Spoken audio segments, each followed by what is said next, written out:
पहली बात है व्हाट आर न्यूक्लिक एसिड्स, है ना। जैसे कि हम देखते हैं बात से न्यूक्लिक एसिड्स, ऐसे कुछ एसिड्स जो कहाँ पे होते हैं, न्यूक्लियस में। इन्हें हम क्यों बोलते हैं एसिड्स? बिकॉज हमने वहाँ पे देखा था यहाँ पे क्या हो जाता है, कैसे बन जाते हैं ना nucleic acids. They are formed because of what, nucleotide से वो बन जाते हैं, ठीक है। तो उनको फिर एसिडिसिटी बोलते हैं हम न्यूक्लियोटाइड्स को। तो पहली बात यहाँ पे हमें समझनी है, कुछ बेसिक्स जो है वो है कि nucleic acids are one of the main macromolecules found in the acid insoluble fraction of the cells, है ना। ये soluble नहीं होते क्योंकि बड़े होते हैं। तो ये क्या होते हैं nucleic acids? These are macromolecules और we can say polymers of nucleotides, and the monomer here is nucleotide. This simply means they are large complex molecules just like proteins and polysaccharides, and they do not dissolve in acid because of their size and structure, बड़े होते हैं। These nucleic acids are actually long chains, and those chains are called as polynucleotides. जहाँ पे लंबी chain बन जाती है nucleotide, जिसको बोलते हैं polynucleotides. Just like proteins are made up of amino acids, nucleic acids are made up of what?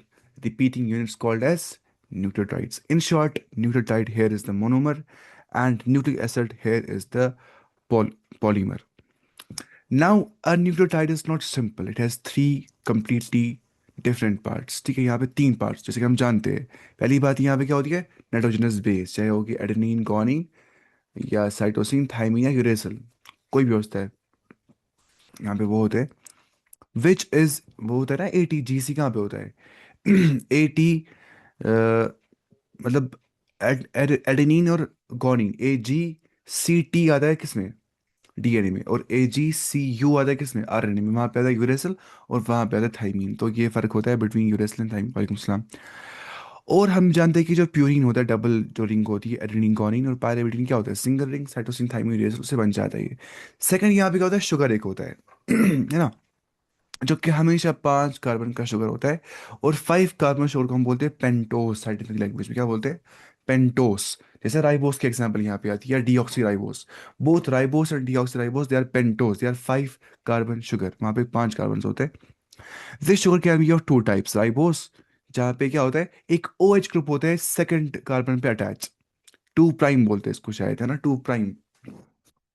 और डीऑक्सीराइबोस होता है जहाँ पे H as only H at 2 carbon, वहाँ पे 2 कार्बन में खाली एच होता है, वहाँ पे ओ क्या होता है? मिसिंग। यानी कि वहाँ पे निकलता है बाहर ऑक्सीजन, उसको बोलते हैं डीऑक्सीराइबोस। ये हमें बता दी। Third, there is a phosphate group which gives nucleic acids their acid nature, है ना। तो इसी फॉस्फेट ग्रुप से असल में उनको मिल जाता है एसिडिक नेचर। ये बात बहुत इंपॉर्टेंट है अल्लाह कसम। And allows nucleotides to link together into long chains. हम जानते हैं कि नाइट्रोजनस बेस को जब हम ऐड करते हैं व्हाट, शुगर, तो बन जाता है क्या? न्यूक्लियोसाइड। फिर उस न्यूक्लियोसाइड में हम कहते हैं ऐड फॉस्फेट, वो क्या बनता है? न्यूक्लियोटाइड। फिर उसको पॉलीन्यूक्लियोटाइड बन जाता है, क्या बनता है फिर? Nucleic acid. तो वो ये बोल रहे हैं when these three parts combine they form a nucleotide, है ना। कौन कौन सा part? Nitrogenous base, sugar and what, phosphate group. And when many nucleotides join together, they form a polynucleotide, which is what nucleic acids are actually. ठीक है। Now based on the type of sugar वहाँ पे कैसा होगा? हम जानते हैं कि the nucleic acids of two types. If the sugar is deoxyribose, the molecule is called as deoxyribo nucleic acid. अब यहाँ नहीं बोले ribose nucleic acid, ribo nucleic acid. लेकिन अगर शुगर होगा राइबोस तो क्या बोलते हैं हम? The molecule is called as ribo nucleic acid. Ribose नहीं, ribo. So the entire idea ये है कि जो इस शॉर्ट में एंड पे समरी है कि the nucleic acids are large chain molecules made up of repeating units called as nucleotides. Those are called as monomers as well. And each nucleotide is itself made up of three parts, made up of base, or we can say more precisely nitrogenous base, sugar and phosphate group. And it's because of this phosphate group कि यहाँ पे इसको acidic nature मिल जाते हैं, क्योंकि वो PO4 3 negative होता है। फॉस्फेट जो होता है वो उसके उसकी वजह से यहाँ पे एक एसिडिक जो है इसका नेचर बन जाता है, with the type of sugar deciding whether it's DNA और आरएनए, चाहे राइबोस तो आरएनए, डीऑक्सीराइबोस और डीएनए। वो इस यहाँ पे लिखा है। The other type of macromolecule that one would find in the acids और insoluble fraction of any living tissue is the nucleic acid. There are these are what? Polynucleotides basically, they are also called as what? Polynucleotides. Together with polysaccharides and polypeptides. जैसे polysaccharide है या जो polypeptide है वही ना, मतलब polysaccharide को हम क्या बोल सकते हैं? कार्बोहाइड्रेट्स जो होते हैं, जो पॉलीसेकेराइड्स है, ठीक है, हमारे, या जो हमारे क्या है, पॉलीपेप्टाइड्स, यानी कि प्रोटीन्स, ठीक है। एक ही बात है, प्रोटीन बोलेंगे पॉलीपेप्टाइड बोलेंगे, थोड़ा साइंटिफिक लैंग्वेज है। These comprise the true macromolecular fraction of any living tissue. True, इससे क्यों बोला ट्रू यहाँ पे? बिकॉज लिपिड इसमें नहीं आ जाए, ट्रू में है ना, वो चलता है उनके साथ ही फिर, जैसे कि हमने पढ़ा था इसमें इससे पहले ये चीज़। उसको होता है 800 डाल्टन से कम मॉलिकुलर वेट, इनको होता है 10,000 डाल्टन तक क्या molecular weight. For nucleic acids, the building block is nucleotide. A nucleotide has three chemically distinct components. One is what? Heterocyclic compound. Heterocyclic compound यहाँ पे एक चीज होता है, या हम बोलते हैं इसी को क्या बोलते हैं, वो ये nitrogenous base. Nitrogenous base is basically heterocyclic compound, ठीक है। द सेकंड इज मोनोसेकेराइड, यहाँ पे होता है मतलब ना वही क्या उसको बोलते हैं, ग्लूकोज यूनिट यहाँ पे होता है। The monosaccharide here means glucose unit, sorry ना, ये शुगर वही ना, वही मतलब शुगर मॉलिक्यूल जो होता है, राइबोस या डीऑक्सीराइबोस। सो वही राइबोस या डीऑक्सीराइबोस यहाँ पे वही मुराद है इस मोनोसेकेराइड से। एंड थर्ड क्या भी होता है, फॉस्फोरिक एसिड यहाँ पे होता है, या फॉस्फेट उसको बोलते हैं ना, एक ही बात है, यू कॉल दैट फॉस्फेट और you can also call that phosphoric acid, तो इसी से इसका बढ़ता है नाम nucleic acid. As you notice in figure 9.1, heterocyclic compounds and nucleic acids are nitrogenous bases, जैसे कि आप जानते हैं उनका नाम क्या है, adenine guanine uracil cytosine and thymine. Adenine और गुआनिन क्या होते हैं? वो होते हैं सब्स्टिट्यूटेड प्यूरीन्स, और बाकी क्या होते हैं? सब्स्टिट्यूटेड पायरिमिडीन्स वो होते हैं, ठीक है। जैसा कि हम जानते हैं, यानी कि प्यूरिन का मतलब होता है, मतलब केमिस्ट्री में जो दो मतलब रिंग से बना होगा, और पायरेमिडी जो सिंगल रिंग से बना होता है। अब उसमें होती है सब्स्टिट्यूशन, वहां पे कुछ ग्रुप्स लग जाते हैं, NH2 ग्रुप, बाकी बाकी उससे बन जाती है सब चीज़ें, वही बोल रहा है। और द स्केलेटल हेट्रोसाइक्लिक रिंग जो होती है, उन्हें हम क्या बोलते हैं? उन्हीं को बोलते हैं ना हम प्यूरिन या पायरेमिडीन, जाहिर सी बात है, जो मतलब बेस बनाते हैं DNA की। इनको बोलते हैं ना ऐसे, नेचुरल बेसिस बोलते हैं इसीलिए, क्योंकि बेस बनाते हैं वो। The sugar found in the polynucleotide is इधर राइबोस शुगर होता है, जिससे कि कहाँ पे होता है? RNA में। या उसको बोलते हैं क्या? मोनोसेकेराइड पेंटोस, क्योंकि both ribose and deoxyribose they are both what? Pentose, but it's called as monosaccharide pentose. और इसको बोला जाता है टू डैश डीऑक्सीराइबोस। सॉरी, ये बोल रहा है कि शुगर जो यहाँ मिलता है इन द पॉलीन्यूक्लियोटाइड्स, या हम बोलेंगे है ना, वहाँ होता है शुगर प्रेजेंट, या तो होगा राइबोस या तो क्या होगा? डीऑक्सीराइबोस। लेकिन टू डीऑक्सीराइबोस, टू डैश, क्योंकि टू पोजीशन पे सेकंड कार्बन के ऊपर जो वहाँ पे सेकंड पोजीशन पे जो वहाँ पे OH होता है, वहाँ पे O बाहर निकल जाता है, तो वही चीज़ है। A nucleic acid contains deoxyrib. A nucleic acid containing deoxyribose is called as deoxyribonucleic acid, while that which contains ribose is called as what? Ribonucleic acid। खत्म हो गई, पता थी हमें। अब हम देखते हैं स्ट्रक्चर कैसा होता है प्रोटीन का, ठीक है। देखिए, प्रोटीन्स क्या होते हैं, हम जानते हैं कि वो हेट्रोपॉलीमर्स होते हैं, ना कि homopolymers. Cellulose is a homopolymer, because वहाँ पे सिर्फ ग्लूकोज यूनिट्स होते हैं, सिर्फ ग्लूकोज यूनिट्स और कुछ नहीं होता है। बिकॉज यहाँ पे क्या होता है, अमीनो एसिड्स के डिफरेंट डिफरेंट क्या होते हैं, स्ट्रक्चर्स होते हैं, वो 20 होते हैं। तो यहाँ पे प्रोटीन्स की लंबी चेन जो प्रोटीन बन जाता है, वो लंबी चेन बनता है, वो क्या होता है? लंबी चेन ऑफ अमीनो एसिड। तो वो क्या होते हैं? हेट्रोपॉलीमर्स, ये हमें पता है। But just being a chain is not enough, है ना। How the chain folds and arrange is called structure. सिर्फ चेन बन रही है वो काफी नहीं होता है, असल में चेन कैसे अपने आप को फोल्ड करती है, या कैसे अरेंज करती है अपने स्ट्रक्चर को, अरेंज करती है अपने आप को चेन, उसी को बोलते हैं स्ट्रक्चर। हम देखेंगे वो क्या, भी देखेंगे हम वो क्या होता है। Primary secondary structure, primary structure, secondary structure, tertiary structure, quaternary structure, ठीक है, वही हम देखेंगे। Different fields define structure differently, है ना। डिफरेंट फील्ड्स अगर हम पढ़ेंगे, वो कहते हैं डिफाइन स्ट्रक्चर को डिफरेंट। लेकिन यहाँ पे बायोलॉजी में हम प्रोटीन को पढ़ते के स्ट्रक्चर को पढ़ते हैं चार लेवल्स के अंदर। एक तो यहाँ पे होता है प्राइमरी स्ट्रक्चर, फिर यहाँ पे होता है सेकेंडरी स्ट्रक्चर, फिर यहाँ पे होता है टेरिशरी स्ट्रक्चर, और फिर यहाँ पे क्या होता है टेरिस्ट्री के बाद, फोर्थ होता है यहाँ पे, उसको बोलते हैं क्वार्टरनरी। अपन ये 1 डिग्री 2 डिग्री 3 डिग्री 4 डिग्री सीधे ना, मतलब वो होगा फर्स्ट का less complex, then more complex, then more complex, then more complex, complexity बढ़ जाएगी। अब देखते हैं वो क्या होता है। हम देखते हैं पहले ही, हमें सब पढ़ने हैं नीचे इंसर्ट लाइन में, पहले हम देखेंगे समरी इसकी। The exact sequence of amino acids यहाँ पे होती है प्राइमरी स्ट्रक्चर में, ठीक है।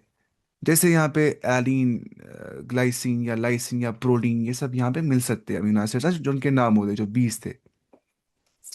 तो लाइक ए स्ट्रेट लाइन आप मानिए, स्ट्रेट लाइन की तरह प्राइमरी में तो क्या बिल्कुल स्ट्रेट लाइन बन रही है, ठीक है।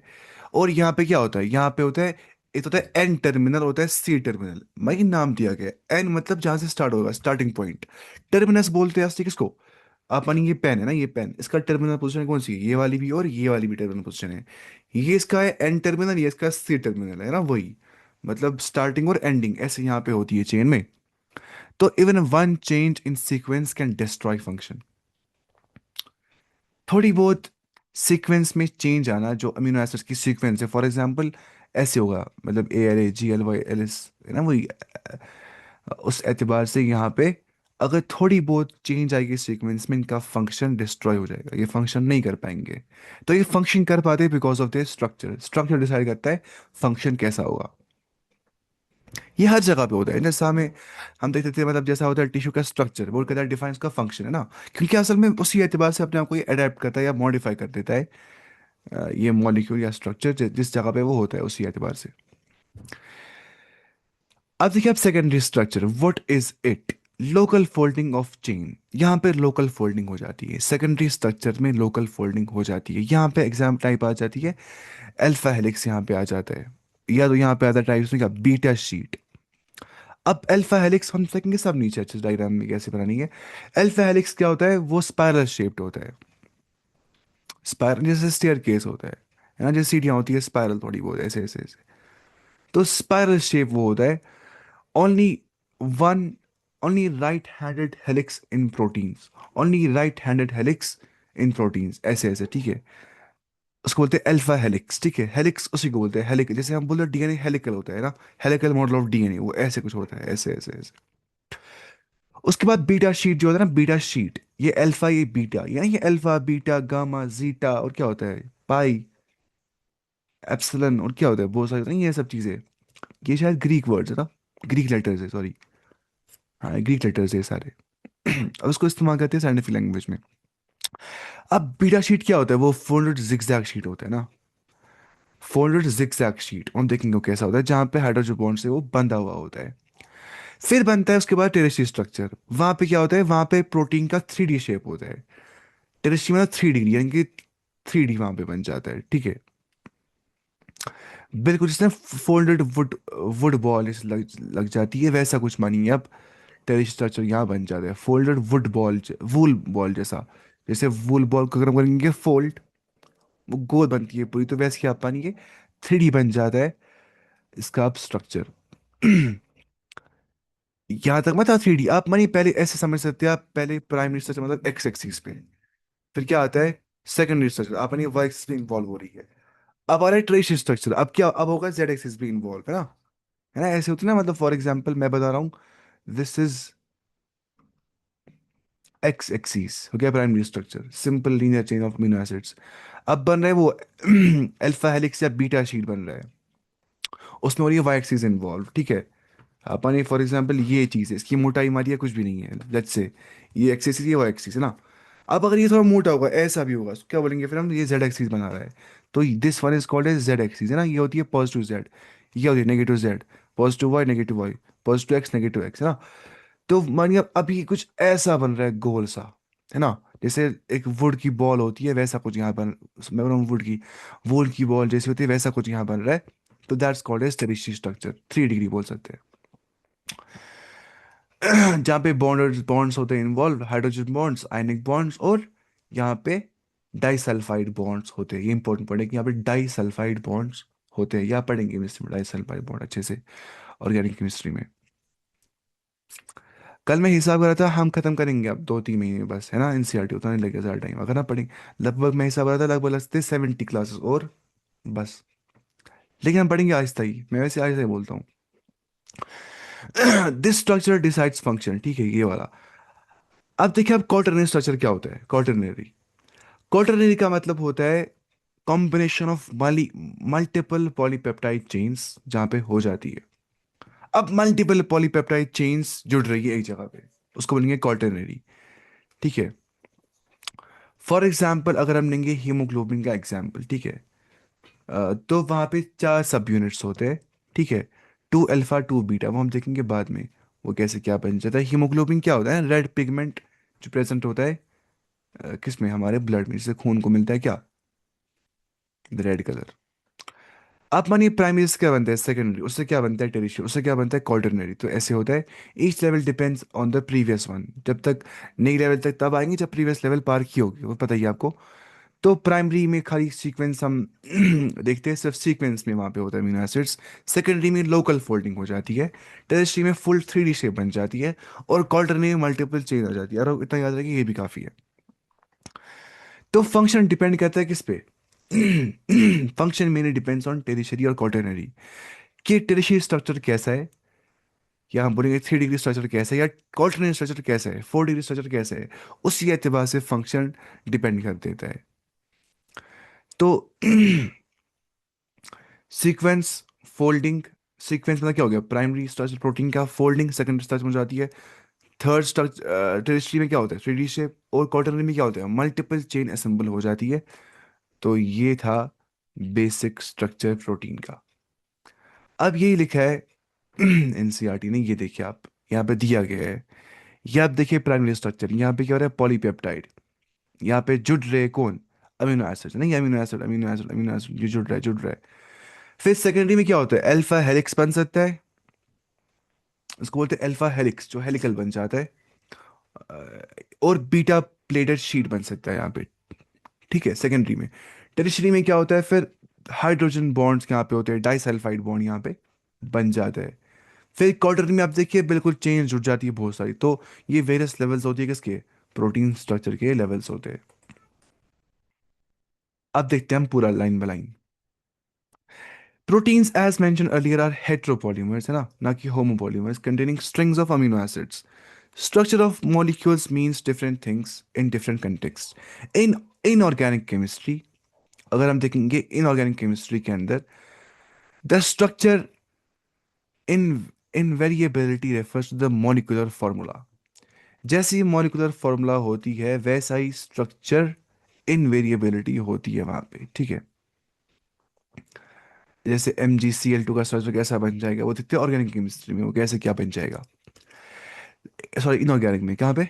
इनऑर्गेनिक में। लेकिन अगर हम बात करेंगे ऑर्गेनिक केमिस्ट्री की, तो ऑर्गेनिक केमिस्ट्री में क्या होता है? ऑर्गेनिक केमिस्ट्री जो होती है, always right a 2 dimensional view of molecules while representing the structure of the molecules. Organic chemistry में हम 2D देखते हैं व्यू मॉलिक्यूल्स का, क्या देखते हैं? Always rights a 2 dimensional view of molecules while representing the structure of the molecules, ठीक है। यहाँ पे हम क्या देते हैं? 2D के अंदर। फॉर एग्जाम्पल बेंजीन कैसे बन जाती है? बेंजीन रिंग जो थी ना, ऐसी बन जाती है ना वो। या फॉर एग्जाम्पल नेपथलीन कैसे बन जाता है, ऐसे एक्सेट्रा।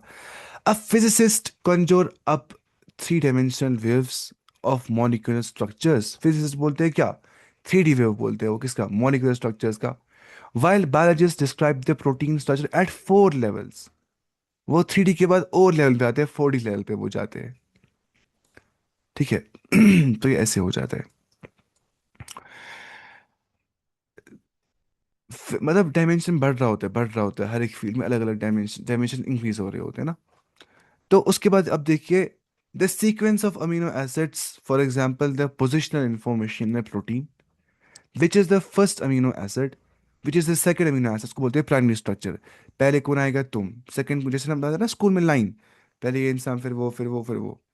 तो उसी हिसाब से इसको बोलते हैं primary structure of a protein. और सेकेंडरी में क्या होता है? The protein is imagined as a line, ठीक है। नहीं, ये प्राइमरी की बात ही हो रही है कि प्रोटीन को इमेजिन करते हैं एज लाइन। ये पेन लिखता ही नहीं, एक मिनट। प्रोटीन को इमेजिन करते हैं as line. The left end represented by the first amino acid. Left कौन सा होता है? ये वाला ना, लेफ्ट, ये वाला फर्स्ट अमीनो एसिड यहाँ पे होगा, and the right and represented by the last amino acid यहाँ पे होगा। ना इसको बोलते हैं एन टर्मिनल, इसको क्या बोलते हैं सी टर्मिनल, स्टार्टिंग पॉइंट और एंडिंग पॉइंट वही। उसके बाद हम देखते हैं यहाँ पे कि the first amino acid is also called as what, N terminal amino acid. यहाँ पे इसको बोलते हैं क्या, it is called as what, N terminal amino acid. और जो लास्ट अमीनो एसिड यहाँ पे, लेट्स से यहाँ पे लास्ट अमीनो एसिड है, इसे हम क्या बोलेंगे, N, sorry, C terminal amino acid. A protein thread does not exist throughout as an extended rigid rod. ठीक है, ऐसे एग्जिस्ट नहीं करता। The thread is folded in the form of a helix.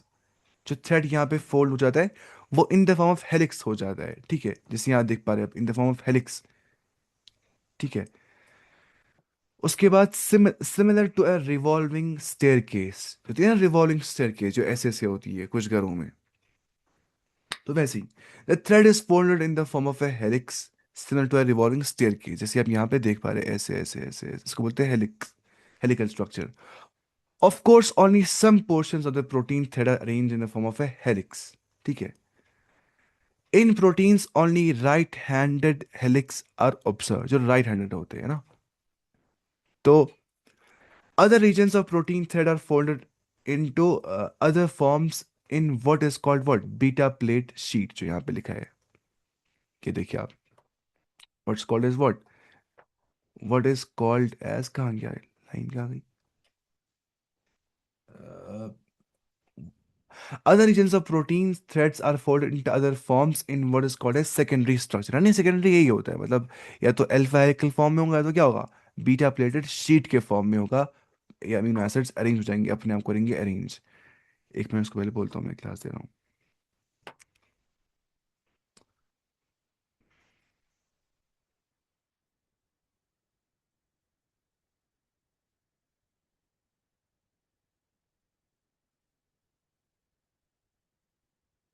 हाँ उसके बाद, in addition the long protein chain is also folded upon itself like a hollow woolen ball, है ना, वही हमने कहा, giving rise to what, tertiary structure यहाँ बन जाता है उस चीज से।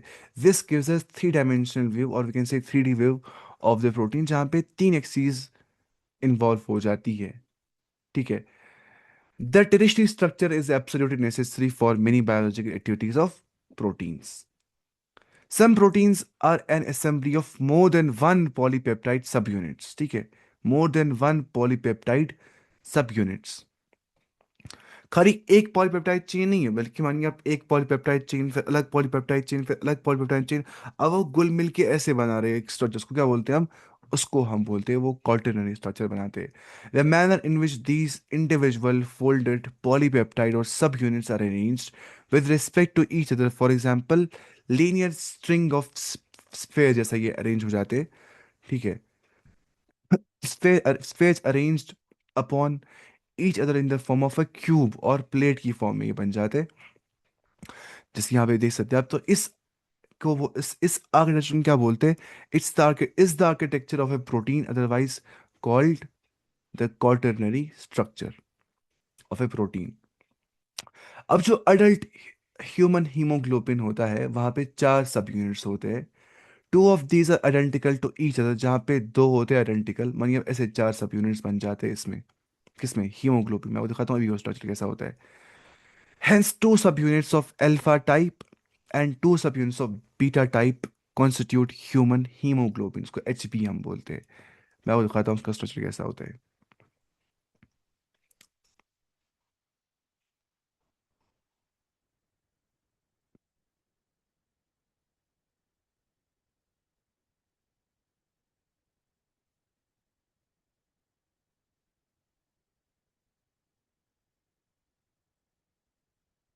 ये देखिए आप।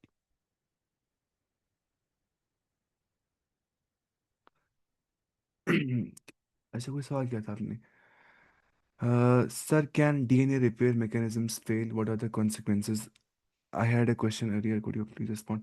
हाँ, डीएनए रिपेयर मैकेनिज्म फेल हो सकता है, हाँ वो हो सकता है फेल। और कॉन्सिक्वेंस होते हैं, जेनेटिक डिजीज हो जाती है इंसानों में, जो कि बहुत सारी हो सकती है इंसान में। और मतलब सब बीमारी को जन्म वहाँ से हो जाती है, वो जेनेटिक डिजीज जितनी भी होती है वो हो जाती है। या ऑटो इम्यून डिजीज हो जाती है उस चीज़ से, ऑटो इम्यून डिजीजेस। आप माने इम्यून सिस्टम खुद ब खुद अपने आप को ही हमला कर देता है। और इंसान मरता क्यों है? Because of DNA repair mechanism fail हो जाता है। इसको बोलते हैं साइंटिफिक लैंग्वेज सेनेसेंस। क्या बोलते हैं? सेनेसेंस। सेनेसेंस का मतलब होता है एजिंग होना इंसान को। अब इसमें लगभग 15 थेरीज के बारे में दिए साइंटिस्ट ने, 15 थेरीज। कुछ है उसमें फ्री रेडिकल थेरी, उसमें है, उसमें माइटोकॉन्ड्रियन थेरी है, उसमें ये भी एक theory DNA repair mechanism theory, इसको बोलते हैं स्टोचेस्टिक इवेंट थेरी। तो वो ये बोलती है कि इंसान क्यों मर जाते हैं, रीज़न क्या होता है। मतलब जिस तरीके से हमें डिज़ाइन किया गया क्रिएटर ने, उसने हमें subject, we are subject to die one day, है ना, पता है ये चीज़। तो उसके रीजंस ये भी होता है कि डीएनए रिपेयर मैकेनिज्म अच्छे से नहीं हो रहा होता है। या मतलब वेयर एंड टेयर थ्योरी भी है, क्या मतलब सेल्स होती है वेयर एंड टेयर, इतना इस्तेमाल करते हैं फिर बाकी बाद में इनका जो मेटाबॉलिज्म है वो कमज़ोर हो जाता है। विद टाइम जो हमारी फिजियोलॉजिकल प्रोसेसिंग होती है वो कमज़ोर हो जाती है और हम मर जाते हैं। ये बहुत इंटरेस्टिंग है ना, ये सेनेसेंस के बारे में पढ़ना। मतलब मौत का सबब क्या होता है, एजिंग उसको बोलते हैं साइंटिफिक लैंग्वेज में, या सेनेसेंस को बोलते हैं। हाँ, मैं क्या बोलता आपको, ये देखिए आप हीमोग्लोबिन का स्ट्रक्चर, सिंपल स्ट्रक्चर हम लेंगे इसका, ये देखिए आप।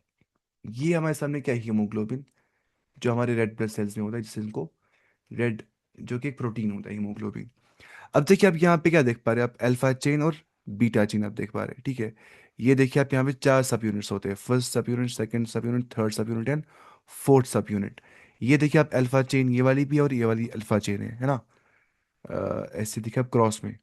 और बीटा चेन ये वाली भी, और बीटा चेन ये वाली भी। और यहाँ पे आप देखिए ध्यान से, यहाँ पे एक हीम ग्रुप होता है, क्या होता है, हीम ग्रुप। ये जरूरी नहीं है, आपको सिलेबस में नहीं है। और आयरन ऊपर यहाँ पे होता है। तो ये हम देख पाते हैं बेसिक स्ट्रक्चर हीमोग्लोबिन का, जो कि 4 सब यूनिट से बन जाता है, जहाँ पे 4 चेन्स हम देख पाते हैं। तो what is this? This is a quaternary structure, है ना। ये क्वाटरनरी स्ट्रक्चर यहाँ पे इसका बन जाता है डिफरेंट चेन्स यहाँ पे। Sir, does the failure of DNA repair mechanism also lead to cancer development? हाँ बिल्कुल, वो तो होता है ना उस चीज़ से। क्योंकि कमांड सेंटर क्या होता है, मतलब सेल का होता है ना वो न्यूक्लियस ही। सारी इंस्ट्रक्शन क्या होती है डीएनए में, असली में जीन में होती है इन्फॉर्मेशन सारी। तो जब वहाँ पे काम नहीं सही से, तो आगे चल के तो होता है ना, मतलब सेल्स करती है एबनॉर्मली डिवाइड, होता है फिर कैंसर उस चीज़ से। या जैसे ना सिगरेट पीना, ना सिगरेट पीना, ये नई रिसर्च आ गई है कि सिगरेट पीने से भी होता है कैंसर। ऐसा क्यों है? बिकॉज सिगरेट पीने से असर डीएनए इफेक्ट हो सकता है इंसानों का, तो जब डीएनए में ऑल्ट्रेशन आ जाएगी तो उससे कैंसर भी हो सकता है उस चीज़ से, क्योंकि और बल्कि उसके बारे में रिसर्च में आया कि आगे प्रोजनी में पहुंचता है, जो पीता हुआ फॉर एग्जाम्पल बाप सिगरेट, बच्चों में भी आता है उसका असर, इतना खतरनाक है ये मसला। अच्छा, हम कहाँ पे थे? यहाँ पे हम पढ़ रहे थे। हाँ, उसके बाद चलते हैं नीचे। अब देखिए एंजाइम्स के बारे में देखेंगे हम। केमिस्ट्री में तो एंजाइम एंजाइम ही होता है फिर बाद में। देखिए एंजाइम्स क्या होते हैं। Enzymes, almost all enzymes are proteins. लगभग लगभग सारे एंजाइम्स प्रोटीन्स है, ये बात आप याद रखिए प्यारी। लगभग लगभग सारे के सारे एंजाइम्स प्रोटीन्स है। कुछ एक्सेप्शंस होते हैं, लेकिन लगभग क्या होता है, एंजाइम प्रोटीन ही होता है वो। तो enzymes are basically biological catalyst. Catalyst बोलते हैं उस चीज़ को जो रिएक्शन तेज करवाता है। रिएक्शन तो वैसे भी होनी ही होती है, बट कैटलिस्ट रिएक्शन तेज करता है। अब कुछ होते हैं बायोलॉजिकल कैटलिस्ट, जो सिंथेटिक नहीं होते, जो बायोलॉजिकल होते हैं। तो उन्हीं को बोलते हैं एंजाइम, जो कि बायोलॉजिकल कैटलिस्ट होते हैं। मतलब ये होता है कि they speed up chemical reaction inside the body. Chemical reaction तो अपनी जगह होनी होती है, बट एंजाइम सिर्फ को स्पीड अप हो जाती है, बस ये काम करता है। तो that's called as biological catalyst. अब एनसीईआरटी जब बोलती है almost all enzymes are proteins, इसका मतलब क्या होता है? इसका मतलब ये होता है कि मोस्ट एंजाइम्स जो होते हैं वो प्रोटीन से ही बन जाते हैं। या हम बोलेंगे जो मोस्ट एंजाइम्स है वो इन्हीं अमीनो एसिड्स की चेन से बन जाते हैं, या हम बोलेंगे वो पॉलीपेप्टाइड्स होते हैं, enzymes. But then it adds an exception कि some molecules made of RNA can also act like enzymes. तो आगे देखिएगा, दिखाएगा ये चीज़ कि एक्सेप्शन ये है, कुछ मॉलिक्यूल्स जो आरएनए से बन जाते हैं, आरएनए क्या होता है, न्यूक्लिक एसिड, वो एक्ट करते हैं एज एंजाइम्स। क्या? दे एक्ट एज एंजाइम्स, और उनको बोलते हैं राइबोजाइम्स। असली है राइबो एंजाइम्स, फिर ई काटते हैं, राइबोजाइम्स उनको बोलते हैं। तो अगर आप सोचते हो कि एंजाइम मतलब क्या, सिर्फ प्रोटीन, ये लगभग मतलब जनरली ऐसा ही हो जाता है, बट नॉट ऑलवेज, हमेशा ऐसा नहीं होता, विद एक्सेप्शन ऑफ ये कि कभी कभार कुछ मॉलिक्यूल्स जो आरएनए से बन जाते हैं, जो आरएनए राइबो न्यूक्लिक एसिड खुद एक न्यूक्लिक एसिड है, वो एक्ट करते हैं एज एंजाइम्स, और उनको बोलते हैं ribozymes. With the exception of ribozymes almost, अब ऐसे बोल सकते हैं, with the exception of ribozymes almost all enzymes are proteinaceous, और they are chains of they are polypeptide chains, or they are made up of long chains of amino acids. अब जब NCERT बोलती है an enzyme can be shown by linear diagram, तो उसका मतलब क्या होता है कि एट सिंपलेस्ट लेवल एक एंजाइम सिर्फ व सिर्फ एक long chain of amino acid होता है, या थ्रेड सीधे, जैसा होता है प्राइमरी स्ट्रक्चर ऑफ प्रोटीन, तो वैसे आप मानिए ये चीज़ होता है। Because enzymes are proteins, they follow all the levels of protein structure, से ना वैसे ही primary structure, secondary, tertiary, quaternary. तो प्राइमरी स्ट्रक्चर में क्या होता है, exact sequence of amino acids यहाँ पे होती है। और सेकेंडरी स्ट्रक्चर में क्या होती है, लोकल फोल्डिंग हो जाती है, चाहे वो हेलिकल बनाएगा या शीट बनाएगा, अल्फा हेलिक्स और बीटा शीट। फिर टेरिस्ट्री में हम जानते हैं फुल 3D फोल्डिंग वहाँ पे हो जाती है। और this is not extra information, this is the foundation of enzyme function, कैसे एंजाइम फंक्शन कर देता है, सेम जैसे प्रोटीन होता है वैसे एंजाइम फंक्शन करता है। Because almost all proteins are, all enzymes are actually proteins with the exception of ribozymes। वो एंजाइम्स होते हैं जो ribo nucleic acid DNA RNA molecule से बन जाते हैं। वो भी कहते हैं स्पीड अप रिएक्शन को, मतलब वो बायोलॉजिकल कैटलिस्ट वो भी ऐड करते हैं। When the protein folds into tertiary structure, जब प्रोटीन कहता है फोल्ड अपने आप को 3 डिग्री के अंदर, the chain does not remain straight, it bends, fold and cross over itself. Because of this folding small gaps, pockets and grooves are formed. क्या क्या बन जाती है, 3 चीजें बन जाती है। आप बताओ कि फोल्ड कितनी परफेक्ट नहीं हो सकती है ना, कि तमाम गैप्स फिल हो जाएंगी, तमाम पॉकेट्स फिल हो जाएंगी, तमाम ग्रूव्स फिल हो जाएंगी। ग्रूव ना, ग्रूव मतलब कुछ छेद जैसा लग रहा होता है, अंदर से हो क्या होता है, वो सब फिल नहीं हो जाता है। तो उन्हीं पॉकेट्स को बोलते हैं क्रेवाइसिस। क्या बोलते हैं, क्रेवाइसिस एक साइंटिफिक टर्म नहीं, क्रेवाइसिस बोलते हैं। आप मानिए फॉर एग्जाम्पल, होता है ना हिल्स, होती है हिल्स वगैरह, वहाँ होती है क्रेवाइसिस, बीच में कुछ छेद हो गए होते हैं, उनमें होती है बाज़ अवत, पता है क्या, उसमें होते हैं हनी कॉम्ब्स बाज़ अवत, मतलब कि छत्ते होते हैं उन क्रेवाइसिस में। बहुत जगहों पे पाए जाते हैं वो, दुनिया के जहाँ पे बड़ा बड़ा मिलता है ना हनी, वो उन्हीं क्रेवाइस से मिल जाता है। इन शॉर्ट क्रेवाइस मतलब हो गया कुछ खाली जगह जहाँ बच जाती है। टाइट तो होता है बाज स्ट्रक्चर, लेकिन कुछ जगह क्रैक हो गया होता है, ठीक है, वहाँ पे कुछ अनफिल्ड जगह होती है, आप मानिए ऐसे एक हिसाब से। तो बिकॉज ऑफ दिस फोल्डिंग वगैरह वहाँ पे स्मॉल गैप्स, पॉकेट्स या क्रेवाइसेस, यहाँ बोलेंगे ग्रूव्स रह जाते हैं, इनको बोलते हैं क्या, क्रेवाइसेस। तो these crevices, among these crevices one special pocket जो यहाँ पे बन जाता है, उसको बोलते हैं एक्टिव साइट। इसी क्रेवाइस के अंदर जो मतलब प्रोटीन फोल्डिंग से बनता है एंजाइम के अंदर, उसको बोलते हैं एक्टिव साइट। अब एक्टिव साइट नाम से बोलता है क्या, एग्जैक्ट प्लेस जहाँ पे रिएक्शन हो जाती है, क्योंकि एक्टिव साइट वही होती है। और एक्टिव साइट में क्या होता है, मॉलिक्यूल को सबस्ट्रेट आ जाता है, वो फिट करता है इसी इसी के अंदर, इनटू दिस पॉकेट। इसको बोलते हैं समझाने के लिए सिंपल लैंग्वेज में कि आप पर ही, इसको बोलते हैं एंजाइम सबस्ट्रेट कॉम्प्लेक्स। क्या बोलते हैं, एंजाइम सबस्ट्रेट कॉम्प्लेक्स। एंजाइम करता है एक्ट एज लॉक, और सबस्ट्रेट एज की। तो लॉक एंड की वजह से फिट होता है ना, बराबर फिट, लॉक में की घुस जाता है। तो सेम आप मानिए एंजाइम के अंदर उस ग्रूव को या उस क्रिवाइस को फिट करने के लिए जो मॉलिक्यूल घुस जाता है, उसको बोलते हैं सबस्ट्रेट। क्या बोलते हैं, सबस्ट्रेट। अब जब ये लॉग एंड की फिट हो जाता है एंजाइम और सबस्ट्रेट के दरमियान में, इसको बोलते हैं एंजाइम सबस्ट्रेट कॉम्प्लेक्स। क्या आप ये दोनों मिल गए, एक्टिव साइट क्रिवाइस में होती है ना, उसी एक्टिव साइट के अंदर घुसता है क्या, ये सबस्ट्रेट। आप मानिए ऐसे कि एंजाइम एक लॉक होता है और सबस्ट्रेट क्या होती है, की। व्हेन सबस्ट्रेट फिट्स, जब ये सबस्ट्रेट आ जाता है इसी एक्टिव साइट, इसी क्रिवाइस के अंदर जो एंजाइम में होता है, जो प्रोटीन में फोल्डिंग के दौरान बन जाता है, तो वहीं पे रिएक्शन हो जाती है, प्रोटीन बन जाता है, प्रोडक्ट लीव्स, ठीक है। इससे एनसीईआरटी बोलती है substrate fits into the active site. Because of this perfect fitting enzymes can speed up reactions very fast. इसी perfect fitting of substrate into the what, enzyme, से रिएक्शन स्पीड अप हो जाती है। इसीलिए एंजाइम कहते हैं एक्ट एज बायोलॉजिकल कैटलिस्ट। अब आप करिए इसको कंपेयर विथ इनऑर्गेनिक कैटलिस्ट्स। ये थे ऑर्गेनिक कैटलिस्ट, यहाँ बोलेंगे बायोलॉजिकल कैटलिस्ट। अब देखते हैं हम इनऑर्गेनिक कैटलिस्ट क्या होते हैं। एनसीईआरटी हमें चाहती है ये डिफरेंस समझाना कि इनऑर्गेनिक कैटलिस्ट जो होता है ना, जो ऑर्गेनिक नहीं होता है, वो वर्क करता है एट हाई टेम्परेचर और प्रेशर। अगर हाई टेम्परेचर और प्रेशर ये कंडीशंस फुलफिल नहीं करती जाएंगी, वो सही से काम या काम नहीं करता है। कौन, इनऑर्गेनिक कैटलिस्ट। एग्जाम्पल होती है जैसे इंडस्ट्रियल केमिकल्स, में इस्तेमाल किया जाता है उसको, ठीक है। अब देखिए, अब यहाँ पे जो एंजाइम होते हैं, वो हमारे जो हमारे अपने एंजाइम्स होते हैं, जो ना हमारे एंजाइम्स होते हैं बायोलॉजिकल कैटलिस्ट जो ऐड करते हैं, जो इन ऑर्गेनिक एंजाइम्स होते हैं, तो वो वर्क करते हैं नॉर्मल बॉडी टेम्परेचर। वो कितना होता है, 37 डिग्री सेल्सियस। थोड़ा बहुत बढ़ जाता है इंसान को 38, इंसान को होता है फीवर। अगर बहुत बढ़ जाएगा इंसान मर जाएगा, क्योंकि वी आर होम्योथर्मस, नहीं, वी आर होम्योथर्मस से पॉलीक्लोथर्मस। होम्योथर्मस था, हम अपना जो बॉडी टेम्परेचर मेंटेन करते हैं, बराबर रहता है, हमें वो चेंज नहीं होता। मतलब फ्रॉग है तो फ्रॉग को जैसे ठंड लगेगी, वो ठंडा ही हो जाएगा। बांस लेते हैं ठंडे हो रहे हैं हम, लेकिन अंदर से हम गर्म ही होते हैं। तो gate damage above 40 degree Celsius, हमारी बॉडी में एंजाइम काम नहीं करता है अगर अबव 40 डिग्री सेल्सियस हमारी बॉडी का टेम्परेचर जाता है। तो एंजाइम क्यों डैमेज होता है इसके बाद, बिकॉज दे आर प्रोटीन्स। तो प्रोटीन से जाहिर सी बात है हीट उनको ब्रेक कर देती है एंजाइम्स को। जो हाइड्रोजन बॉन्ड वहाँ पे बन जाते हैं, या जो डाइसल्फाइड बॉन्ड वहाँ पे बन जाता है स्ट्रक्चर में, वो टूट सकता है। तो स्ट्रक्चर जब लॉस्ट होता है तो एक्टिव साइट भी खुद ब खुद डिस्ट्रॉय हो जाएगी ना एंजाइम के अंदर। तो जब स्ट्रक्चर लॉस होने के बाद because of heat active site destroy हो जाती है, तो एंजाइम अपना काम करना बंद कर देता है। इसी को बोलते हैं, सबसे इंपॉर्टेंट पॉइंट, डी नेचुरेशन। क्या बोलते हैं, डी नेचुरेशन, कि खत्म होना। प्रोटीन को बोलते हैं प्रोटीन डी नेचुरेशन। अब सब organisms live in extreme heat.